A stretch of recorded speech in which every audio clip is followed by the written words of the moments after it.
NT Ramarao గారు. ఈ సందర్భంగా మీరు ఆయనతో దాదాపు 7 సినిమాలు చేసినట్టున్నారు. అవునండి. మొదటి పరిచయం ఎప్పుడండి మీకు?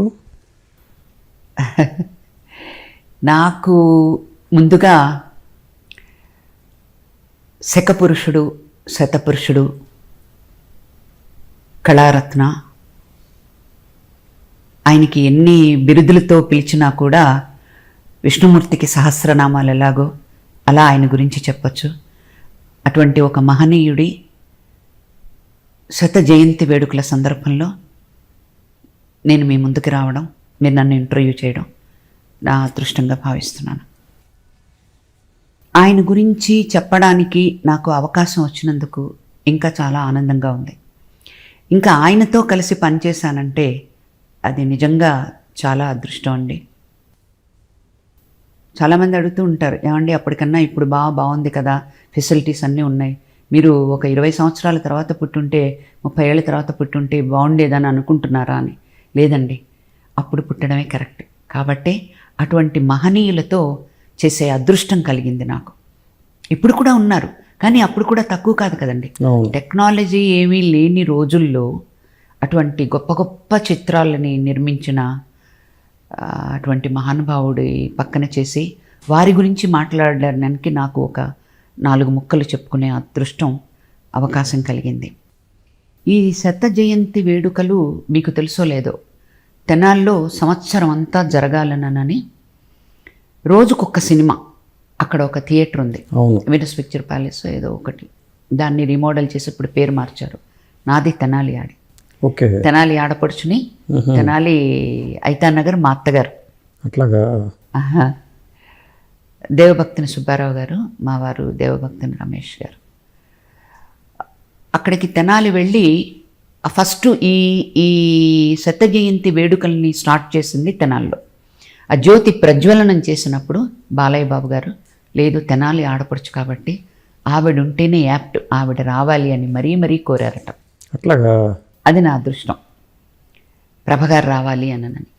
మార్నింగ్ షో వెంకటేశ్వర మహత్యం అనే సినిమాతో మొదలైంది. జ్యోతి ప్రజ్వలనం చేసి ఆయనకి పూలమాల సత్కరించి ఆయనకి దండం పెట్టి, ఆ తర్వాత ఈవినింగు నా వెనకుంది అవార్డు ఉంది, ఆ అవార్డును అందుకున్న ఈ వేడుకల్లో మొట్టమొదటి హీరోయిన్ని నేనే. అది నా అదృష్టం అని చెప్పుకోవాలి. వారి పక్కన చేసిన హీరోయిన్స్లో ఆ మొట్టమొదటి అదృష్టం నాకే దక్కింది. బి సరోజదేవి గారు, షౌకా జర్కి గారు, వీళ్ళందరూ ఉన్నారు. నేను అన్నాను కూడా, వాళ్ళందరూ ఉన్నారండి. ఇంకా నాకన్నా పెద్దవాళ్ళు సీనియర్స్ అందరూ ఉన్నారు.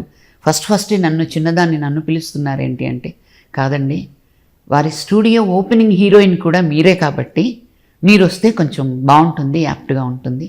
పైగా తెనాల్లో జరిగేది. అక్కడి నుంచి ఆయన బుర్రా సాయి మాధవ్ గారు, ఇవన్నీ కూడా మన బాలయ్య బాబు, నందమూరి నటసింహం నందమూరి బాలకృష్ణ గారి ఆధ్వర్యంలో తండ్రి గారికి ఈ శత జయంతి వేడుకలు సంవత్సరం మొత్తం జరగాలని ఒక అద్భుతమైన ఒక తలంపుతోటి ఈ యజ్ఞాన్ని స్టార్ట్ చేస్తే, ఆ యజ్ఞం రోజున మొట్టమొదటి కథానాయికను నేను. జ్యోతి ప్రజ్వలనం చేసింది బాలయ్య బాబు గారితో. ఆ పురస్కారం కూడా మీరే అందుకున్నారు. ఆ పురస్కారం కూడా, ఆయన అవార్డు కూడా నేనే అందుకున్నాను. ఇక చిన్నప్పటి నుంచి తెనాలిలో పుట్టి పెరిగాను కాబట్టి, అంటే నా 12 ఏళ్ళు 13 ఏళ్ళు వచ్చే వరకు తెనాలిలోనే ఉన్నాను. తాలూకా హై స్కూల్లో చదివాను, 7th స్టాండర్డ్. అప్పుడు వీనస్ పిక్చర్ ప్యాలెస్లో మా డాన్స్ క్లాస్ ఉండేది తాలూకా హై స్కూల్లో. ఇది డాన్స్ క్లాస్కు వెళ్ళేటప్పుడు వారి సినిమా పరమానందే శిష్యులు కథ, ఆ డాన్స్ క్లాస్ డుమా కొట్టి, డాన్స్ అంటే ఇష్టం, అంతకంటే ఇష్టం రామారావు గారంటే.